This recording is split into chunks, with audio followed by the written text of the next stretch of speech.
do this. Number 19, a neat little trick with torches you can do if you're underwater, you're drowning, and you don't have air anytime soon. You can take torches, go up against a wall, and start spamming them. And what this is going to do is create a small air pocket for a short period of time until the torch breaks, allowing you to get some of those bubbles back, maybe giving you back to full air, or at least making a way where you can hit the surface again. Back in the day, one torch used to restore you to full air instantly, but they've kind of nerfed it since then. But if you still spam your torches, you can get almost the same effect, and it should save your life if you need it. Number 18, guys, don't even bother making gold tools whatsoever, especially swords, especially equipment that you're going to be using quite a bit, even in combat. Even though gold is a rare material, it's kind of a cool resource to find, and it's exciting. Gold does not make for good utility. The hit power on gold swords is pretty weak. The durability on every single tool with it is very, very low as well. You're better off making iron for your, your general day-to-day stuff, but use gold for other things like healing items, not tools.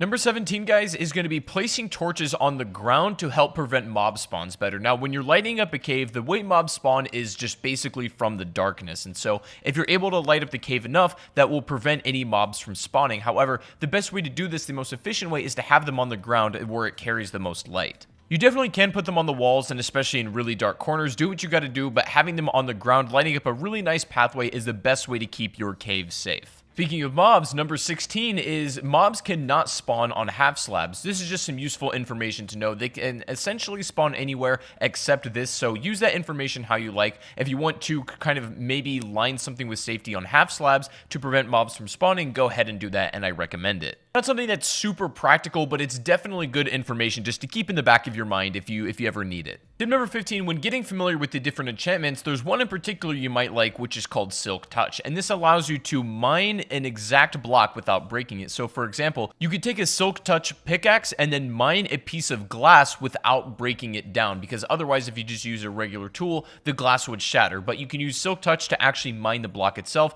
and this goes for anything in the game using that Silk Touch enchantment. Also, speaking of enchantments, tip number 14 is I recommend you get another enchantment on your pickaxe called Fortunate before you mine diamonds. What this is going to do whenever you come across some diamond ore is you're going to net more diamonds out of that ore than you otherwise would without Fortunate. It's just a good thing to have in general. Tip 13 is going to know that different foods grant you different saturation levels. So for example, some lighter foods like an apple or a carrot are not going to last as long in your hunger bar as like more heartier food like a golden apple per se, or even like a steak or a pork chop. These things mean that the hunger bar will last longer. It's more of a heavier food essentially. So that's why sometimes you might eat like a lot of bread, but you realize your hunger bar goes down pretty quickly and you're wondering why. Rather you eat a steak and it lasts significantly longer. That's the reason.